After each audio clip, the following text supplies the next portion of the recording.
This is the High School Football America podcast for March 20th, 2020. I'm Jeff Fisher. The High School Football America podcast is brought to you by GameStrat, America's premier sideline instant replay system with outstanding customer service and reliability and different plans priced right for every coach's budget. To get a demo, go to GameStrat.com or click on the GameStrat banner ad located on every page of HighSchoolFootballAmerica.com. Well, we continue our journey around America. On Monday, we went to Twitter and gave coaches the opportunity, as we do several times throughout the year, to retweet a tweet. And if they do that, they get to come on the High School Football America podcast and promote their kids, their coaches, their school program, and of course, the community as a result. And today, we're heading to Arkansas. So this has been a good jumping around the country. We're, Northern California this week so far, Cincinnati, Western PA, and now we're going to Arkansas, Batesville. We're going to talk a little Southside Southerners football with Kenny Simpson, the head coach there. Coach has done a wonderful job of turning around the program, and he's going to probably talk about that right up at the top, where not a lot of wins when he went there. As a matter of fact, they're on a losing streak, and he turned things around, so we're going to talk about that. Plus, he's also written a book called Find a Way, What I Wish I'd Known When I Became a Head Football Coach. And boy, a lot of people can use that advice, trial and error, and sometimes you hit a hiccup. But anyway, Kenny Simpson is on the line, and he's here to talk a little football there in Arkansas and a little bit about his book. Happy to have you on the show. Welcome to the show, Coach. I appreciate you having me, and I really appreciate what you're doing to promote kids across the country and promote football. I really love doing what I do, so thank you for saying so. And, as I've been doing throughout the week here, as we jump around the country to the various communities, before we put on the coaching hat there, or your author's cap, we're going to have you put on the Chamber of Commerce hat and talk a little bit about the community there, a little snapshot of it, and then dive that into, what the football program does and how football works into the fabric of the community there in Batesville. Sure. Well, before I became the coach here at Southside, I would not have been able to pick it out on a map. And so it was a kind of a leap of faith for my wife and I to come back to Arkansas. We had graduated from Harding University back in the day. I won't say how long ago, so I don't know how old I am, but we came back to Arkansas to an area, Southside, which is real close to Batesville, Arkansas, right across the river, actually. And didn't know what we were getting. My plan had been to be here a couple of years and maybe move on. And now we've kind of grown roots, and we love this area. We've been here about 9 years. We are actually the newest official city in the state of Arkansas. We just incorporated. Oh, wow. Probably about 2 or 3 years ago, which is ironic because we're right across the river from one of the oldest cities in Batesville, in Arkansas, which is Batesville, Arkansas. So a little bit of history there. And the town, kind of all around Batesville, Southside area, is about 25,000 people. So it's a nice rural community, and you find out a lot about the school in times like we're going through now. And food drop-offs have been happening regularly, and just the personal relationships. And I'm a true believer that you work for people, not for places, and the administration at our school is phenomenal. Mr. Rich is our superintendent, and I think he's got a true heart for the kids. And so everything we do centers around that. And so that's one of the reasons I fell in love with being here. It really fits with what I want to do. And I think our school is more than a school. I think as most people are probably finding out right now, if their kids are not at school, schools do a lot more than just teach sports or teach math or teach stuff like that. And I think Southside is at the top of that list as far as teaching character, as far as, loving kids and trying to help them get from wherever they want to go or wherever they are to where they want to go. And, I could talk on and on about our school. I think Southside is we're now a charter school. So we have kids that graduate and they go out and they're a welder immediately. We have kids that graduate and they're a junior in college. And so it's just a wonderful place. We give kids all these opportunities and it's great people. Kenny Simpson on the line talking Southside High School football in Arkansas. He's also just written a book called Find a Way, and we're going to talk about that in a little bit. You said you came to Arkansas there, came back to Arkansas. Before that, I know you were a head coach in Alabama, and as I mentioned, the program was on some tough times there. Not a lot of victories, and I guess let's go dial it back to that time 9 years ago. What were some of the things that you saw and you said, okay, we got to address it this way, and this is how I put my thumbprint on this program? Right. Well, We had only had football when I took the job here for 5 years. So we played varsity football and probably the toughest conference in 4A when I moved in back in 2011. And so a lot of that was just simple. They were just struggling with general concepts of football. You had a lot of kids that had never played. Their dad had never played, and so you didn't have the background in football. And so a lot of great kids with a lot of great effort. What amazed me was the effort. When I came in 2011, they had lost for 2.5 years in a row. And so I kind of expected to see kids that would quit and not, just didn't have the heart, or I didn't understand what I was walking into. Mm-hmm. And really I found out that these kids, if you stick through something when you haven't won a game for your entire high school career, to me, that shows phenomenal character. So I was walking into kids that already had the work ethic and the desire to be good. They just needed kind of the little extra nudge, and being able to bring a little bit of experience from Alabama. I coached there for 8 years, and I've been a head coach for a little bit, and then be able to bring some energy in, being able to address a couple issues we had with facilities. It was basically a total rebuild as far as facilities were. And so going out to the community and showing these kids, hey, I believe that you guys are giving me the most effort you can. And so I'm going to go out and raise money to make sure we're giving you the best we can. And again, we had great support from our community and great support from our administration. And so the change from where we were then to where we are now is drastic. Now when I got there, we had probably not enough bleachers. We're playing on a grass field. Weight room was probably going to be a condemned building. So a lot of great kids. We just needed to give them the tools to be successful. And now we play on a turf field, a video board, a brand new press box, and working on a new weight room. So we've just been able to upgrade facilities because the community has supported us. We've poured over $1 million into our facilities that's come from our community. So it talks about how wonderful you've got that support.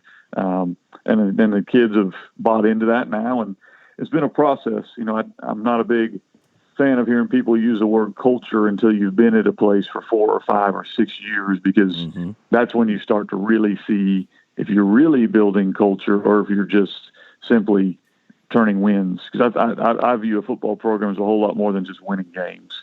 And our kids have started to recognize that and round that corner. And since I've taken the job, we've never once mentioned a goal of how many games we want to win. We don't talk about that stuff. We just talk about how can we be the best we are today? What can we do to improve in the classroom or off the field, or where do you want to go and how can we get there? Because like everyone, I've got a lot of awesome young men that pour into me their time when they don't have to be out there. And so I want to help them achieve their goals. And we've got great kids and a great staff here. And all I am basically is the mouthpiece for it, and these guys do all the work. And it's been an awesome experience. Talking a little Arkansas high school football on the podcast today with head coach Kenny Simpson at Southside High School. And Coach, one of the things, and maybe you're going to have this in your book when we talk a little bit about your book, but one of the keys, obviously, especially when you said you had, the obvious things, right? The student athletes weren't really, maybe in a football mindset, if you will. The biggest part then as a head coach is to go out and find that staff to start building that culture maybe that's going to happen 5 or 6 years down the road. So tell me a little bit and share with some of the coaches around the country, what you look at when you put together a staff. Were there certain things that ring true with you where you say, that's the type of guy that can help me do what it is I have to do as an HC? Yeah, absolutely. I was blessed to actually inherit a couple great guys. The guy who started the program, John Johnston, is still here. So it's a guy who went through 5 years of something I could never imagine. And now he's my junior high coach because I looked at him and said, all right, my qualities I want in a coach are somebody who's going to pour into kids, who's got high character, who's going to work their tail off. And I don't care about football X and O wise. And I'm looking at coaches. I feel like I can teach them that if they have these other qualities. He fit that bill. And so he's still with me. And it's been an awesome experience. Something I never really knew how that would work out, but it's been great. I've got Brian Reardon as my defensive coordinator. The guy got into coaching late in life, a guy that was in the workforce and decided, hey, I really am willing to give up money because I want to be around kids. Well, that's the kind of guy I want. The guy who's going to give up money to do something he's passionate about. I got Jason Weaver, who's been at the school since it started, I think, and just a guy that cares about kids. He's literally taken 4 or 5 kids and adopted them. I mean, how much more can you pour into kids, So those are the kind of guys I'm looking for. And I've got several younger guys on my staff I've been able to hire. But what I look for in a coach is, do you care about these kids? Are you going to give them a great example in your home life? Not just anybody can give a great interview answer, and talk about it, but is your money where your mouth is? Do you really, will you put in the time when you don't have to put the time in to make sure our kids are taken care of? And we can teach football, but really we're teaching character building. We're teaching life lessons. We're just simply using football as a tool. And so that's what I look for when I look for coaches. And I've been blessed to have some awesome guys that have come through me, and now they're head coaches. And that's been really cool to see. I guess as you get older, I've seen former players become coaches, and now I've seen former coaches become head coaches. And, it's been really neat to watch the impact that just a little bit of time with a kid or a younger coach can have. And one of the things that I love about high school sports, I'm sure you do too, you touched on it a little bit, the kids that come through the program and then come back and give back, that's really, really, really important to me, and I think it's what makes high school football so unique across the country and high school sports in general. But my question is this, as a coach, a guy that's been around, like you said, I'm old too, I'm 59 years old, so we've seen a thing or two. When you get these young men who, may have been really good athletes within the program or just guys that can come back, what's the biggest thing you have to teach them when turning them from, that young man that used to be coached into a young man that now has to coach young men? Does that make sense? Yeah, when you get basically a younger coach. I've got an awesome guy, first-year guy right out of college, so you get these guys that play college ball, and I've got several of them now that are it's funny because when I became a head coach, I was 27, and so I was the young guy as a head coach. Well, now I'm the old guy on the staff pretty much. I've got one guy older than me, and most of them are all younger. So I deal a lot with that, with guys that are coming out of college and now they're going to be put in charge of kids. And the first thing that they've got to learn is that everyone is different. Each of these kids comes from a unique background, and our job as a coach is to find what makes them tick and find what their needs are before they're going to listen to you talk about a down block or, a T drop on your back pedal or whatever you're wanting to teach them. They need to know that how they tick, how they operate, how they learn, and what they're coming from. One of the most humbling experiences to me ever was I just ripped into some kid about not paying attention and whatever. As we're walking off the field, one of my assistants pulled me aside and said, that his parents literally are getting divorced like today. And I said, no, I did not. And so that's the kind of things that humbled me. And I want to teach these young coaches, hey, you need to know all of this stuff before you're about to go off on some kid, that, hey, you've done your job first. And I had to learn that the hard way and been humbled several times by it. So that's one thing I try to kind of impart to these younger guys is know these kids and know where they come from. And, I want to win games more than anybody. I'm passionate, I'm competitive.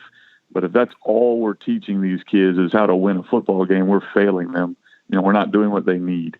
And so that's one of the things I try to work with our young guys on. And a lot of these guys that coach football like me, we're competitive guys. We're a little bit kind of overjuiced, I guess you can say, when we first get into it, real passionate. And you don't want to lose that fire, but you just don't want to have it be misplaced, and misplacing it is to put it completely in just the game of football.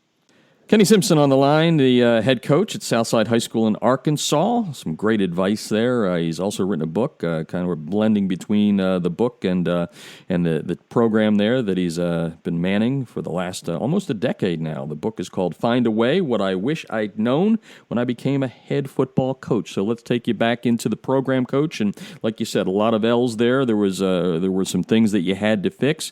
Remember that first game when the kids that had been around, all those kids that you said had character that stuck through the losses? Do you remember what that was like through their eyes when they got that first W? Yeah, I can't. I'll never forget that. And I've got a lot of games that we've won, and we actually as coaches, we're bored, and so we'll start ranking, biggest win and all that. And that's always near the top for me in my career was watching kids and parents and administrators and teachers get emotional. That's what our game is about. To watch these kids have poured that kind of effort, and I was only there for part of it, but to watch them pour that kind of effort. And my first game here as head coach, we won 32-8, and I'm mad because we turned the ball over 4 times. I'm getting ready to go through all of those things, and I turn around and the perspective changed when I saw parents cry and kids cry, and I got emotional. And it just was it's something I'll never forget. And now we've had big wins, and when you take over a program that's young, everything you do is a first time to make the playoffs, first time to win the conference, and all of those are awesome. Those are some great memories for me, but that first one was special just because these kids started to realize I can do this. And when you can see that come on in the kids' eyes, you know that you're making a difference in them. Yeah, and I'd love to hear us, because you probably know some of the names of those kids. Who were some of those kids that probably, when we tweet this out, we'll be able to listen to it and hear their name? Do you remember some of the leaders on that first W team? Oh, yeah. We've got several. Colby Sutton was a guy that came on for us, had 20 touchdowns that year, and really kind of took the team on his back in a lot of games. You had Blaine French, Trenton Tosh. You had Storm Ingram was over there. We had... I'll forget somebody, Dustin Hurst, Levi Henderson. These are guys and there's more. I'm going to leave somebody out, I know, but guys that just were part of the program. And we still talk about this with our kids today. We have what we call a legacy locker in our locker room. So guys that graduate and finish their career with us, they'll sign the locker, and we keep it in there. And we'll bring this up from time to time with these guys of saying, we're having a lot of success right now, but do not forget where we came from. Don't forget the guys that laid the foundation so that you could be where you are. These guys were dressing in a tiny locker room, and they were over there lifting weights with, ceiling falling on them and all kinds of stuff. And look where we are now. Well, these guys and our administrators and our school and our community have put you here. Don't be ungrateful for what you've got. And so we look back a lot and talk about those guys. And then I'm an open door on homecoming. I would love to see 500 guys on our sideline with our players. I want them to know that once you graduate from here, it doesn't end. You come back if you've got problems, and we'll help you. You come back if you want to share a great victory story, and we want to hear it. And so it's something that we want to – that's culture to me. That's what culture is when now we talk about how you're an example for the next group. The group I've got now, we take them down the elementary and say, you're the example for that group. And when you actually are around somewhere long enough to see that happen, it'll change your perspective. Kenny Simpson on the line, Southside High School in Arkansas. Coach, talk about maybe some of the successes that you've had since that first victory there. You mentioned that things are not like they were then. To give the listeners around the nation a little bit of an idea of what you guys have been able to accomplish in those 9 years. Sure. The last 4 years, for the first time ever, we made the playoffs, and then now I guess we think that's a cool thing to do, so we keep doing that. We won the conference 2 of the last 3 years, and so which would have been unheard of when I took the job, with a lot of people telling me not to take it because it would never happen, and that kind of has always driven me. I operate better when I'm doubted, and I think our kids do too. And so now we won the conference last season. We've had several firsts that have kind of gone throughout here. And, coaching is a weird profession where when I've got awesome kids, people think I'm pretty smart. But really all we're trying to do is build the character of these guys. And so I think we've last 4 years made the playoffs, and last season won the conference. It was a neat little deal with our guys. And like I mentioned earlier, anytime you have a newer program, everything's a first. Mm-hmm. So anytime we beat a team, it's the first time we beat that team, or the first time we beat this team. And we're starting to get now to the point where I think our kids' expectation level is starting to rise, which is what we want. So now we're looking at, okay, we want to compete now at the state level. And we're starting to see that in our school. We won the state weightlifting championship last season. And so we're starting to kind of get the belief of, okay, let's kind of make the bar move up a little bit. And it's been really neat to see our kids do that. Talking with Kenny Simpson, Southside's head coach in Arkansas. And, Coach, let's get into to some of the kids. It's a strange situation right now around the country with the coronavirus. Obviously, you guys aren't able to get into the weight rooms and all that, but let's kind of blend 19 and 20 together. Who were some of the kids that helped you guys last year get some of those first, and who are some of the kids coming back that you're looking for leadership from, whether it's in the weight room, in the locker room, on the field, that sort of thing? Sure. Well, last year we were blessed to have 18 seniors that had stuck with us, and most of those guys had played all the way through. And so Alex Palmer was probably our bell cow running back. He was an all-state player for us, really good ball player, and became a great leader, more so than just being a good ball player. Was a good leader for us. I think he had 20 touchdowns rushing, so obviously he got near the goal line, he was not going to be denied.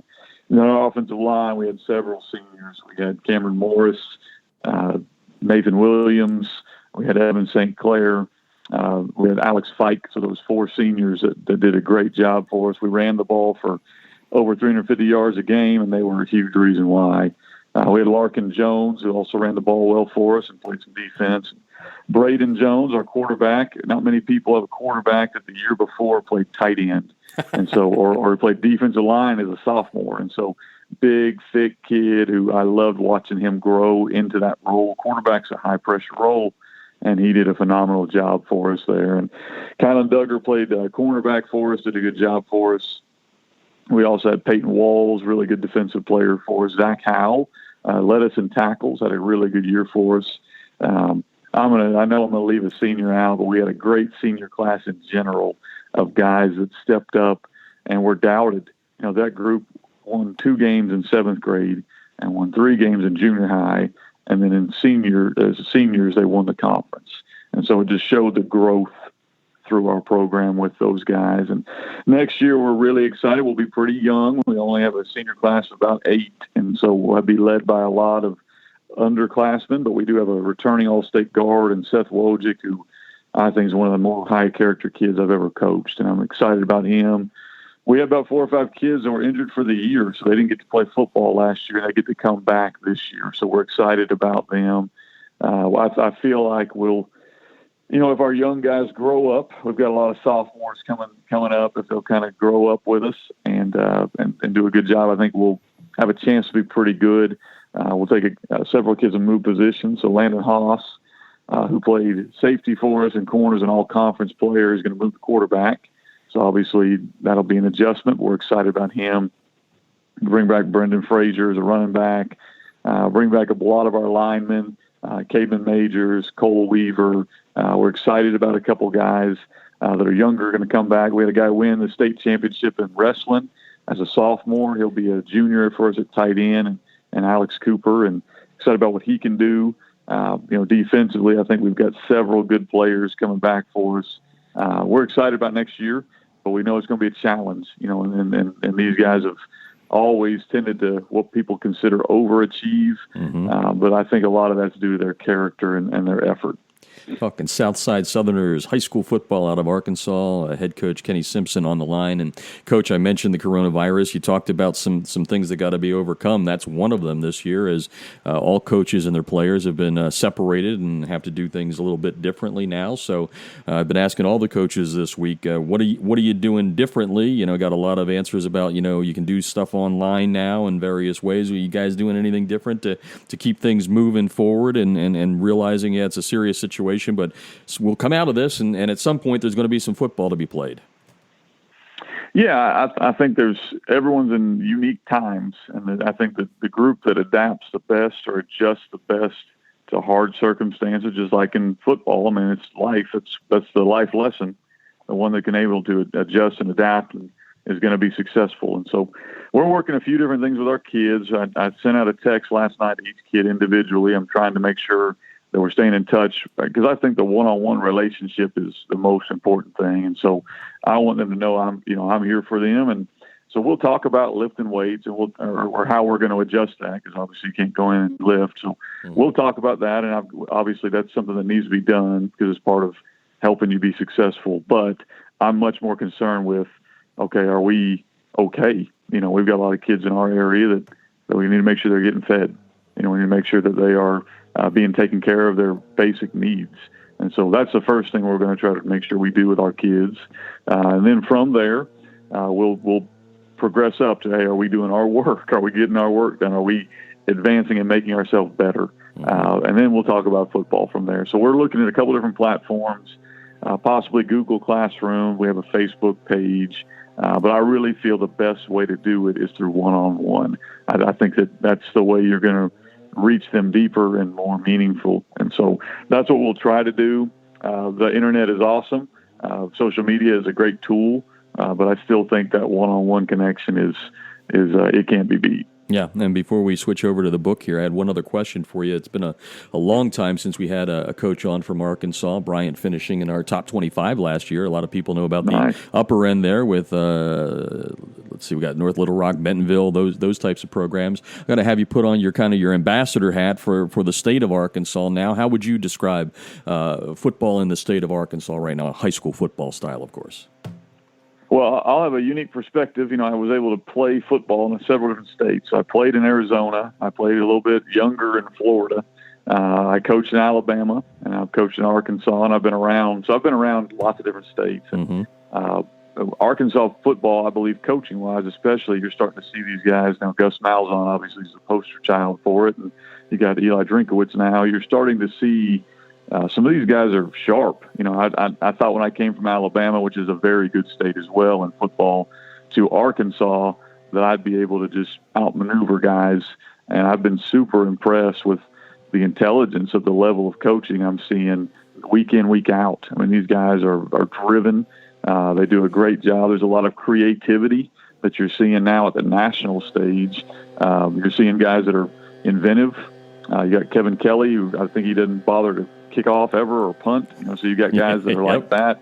You got one of my friends, Mark Kelly at Searcy, who won a state championship, who's, kind of one of the gurus of the RPO world. You mentioned those other schools that are super talented, but they're also well coached. And I think that was the biggest impression I got, was how great the coaching is, even at the smaller levels on up.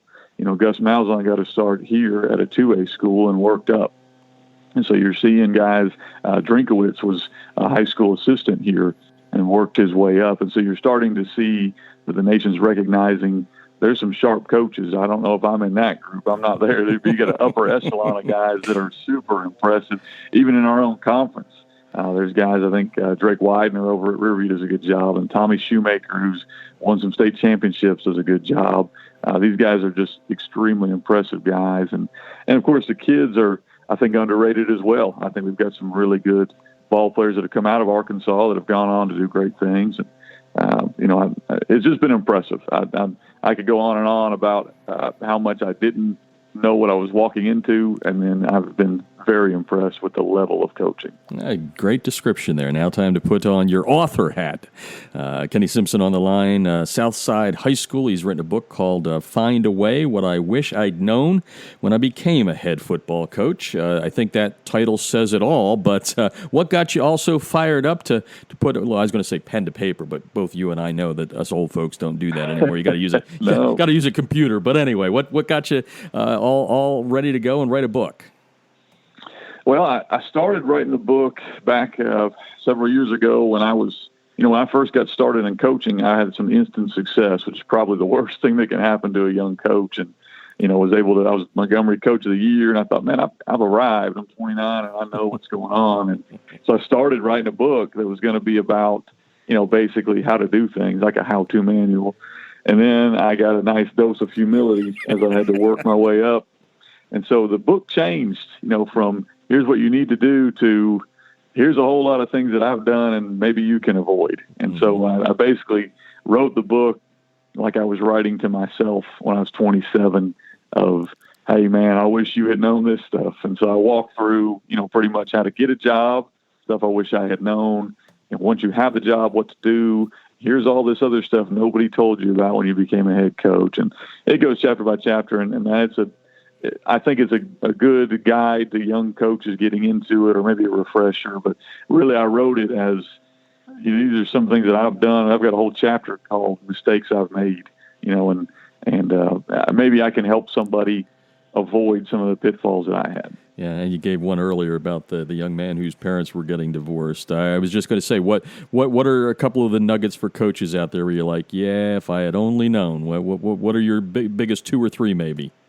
Sure. Well, one of the chapters I talk about figuring out how to delegate. I was a micromanager and worked myself into the ground and didn't recognize the talent of the people around me. And so I have a chapter on there of how to recognize the talents of your staff and use those, to help you and help them, kind of a mutual beneficial deal.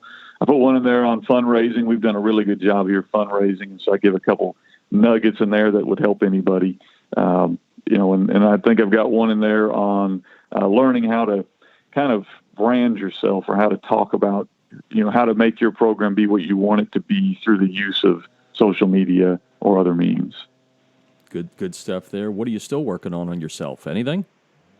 Yeah, I just put my first course on CoachTube, and so that's out now. It actually walks through the book, and I've actually written my second book. It's pretty much done. My wife has got to go through, and I'm a football coach. There's a gazillion edits she's got to make in there, and so she's going through and kind of making me look smarter than I really am, and so that'll be coming out later. And I've been blessed to, once that came out, have a chance to speak at some clinics, and so I'm doing online clinics because we're all kind of stuck at home. So trying to do as many resources as I can for these coaches I've been super impressed with this young generation of coaches, their thirst for knowledge. They're just looking for knowledge. And so if I can facilitate by bringing on some speakers and letting them talk to them, that's what I'm trying to do. Kenny Simpson on the line, Southside High School in Arkansas. Maybe a good segue into technology then. Young guys seem to get it quicker than us older guys. Where do you stand on technology? You still the old school guy, or are you coming around to the fact that there's more things than pen and paper at this point? There's computers and other stuff. Well, I'm a huge fan of technology. I'm just not so good at using it. And so I'm trying to figure out, we've got a guy on our staff, Derek Smith, who's phenomenal, a young guy, and watching how he uses social media to benefit our program has been awesome. So I started, okay, let's see if we can do something with this. And so now I'm trying to look at video conferencing of how can I use this to help our players, and how can I use this now? We've got younger coaches that they read my book and they want to reach out and ask some questions. Well, how can I make this work? Because obviously there's only so many hours in a day. So how can I create some maybe content that can help them? And so there's so many options available with technology. Older guys like me have a hard time sometimes figuring out the best use of it, but I definitely think that's changed the game. I mean, you think about even in-game adjustments now in Arkansas, I can have an iPad and watch the play right after and make adjustments then. So if you can use technology for your benefit, I think that if you're not doing that, you're missing the boat. Yeah, well, as people that follow High School Football America know, we just struck up a partnership with GameStrat, a great instant replay on the sidelines. What a difference that makes. 59 years old, but I could only have dreamed about that back in 1978. I could have used it a lot. Coach Kenny Simpson on the line. The book is out there. It's called Find a Way: What I Wish I'd Known When I Became a Head Football Coach. How can people get the book, Coach? Well, they can get it through my website if they're digital. These younger guys tend to like just downloading it instantly, so they can go to my website. It's fbcoachsimpson.com. It's also available on a couple other websites, but if you want to get the printed copy, it'll be through Amazon, and you can just kind of look it up, and it'll pop up for them.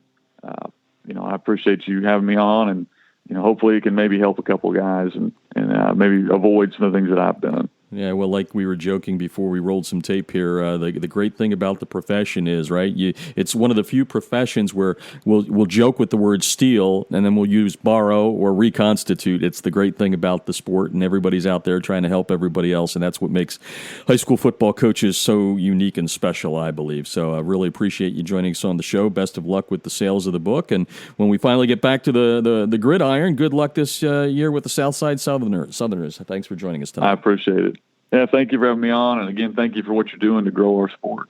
Don't forget to keep up with your high school football news from around the nation by going to highschoolfootballamerica.com several times a day as we update things very regularly. The High School Football America podcast is brought to you by GameStrat, America's premier sideline instant replay system with outstanding reliability and customer service and different plans priced right for every coach's budget. To get a demo, go to GameStrat.com or click on the GameStrat banner ad located on every page of highschoolfootballamerica.com. This is the High School Football America podcast, and I'm Jeff Fisher.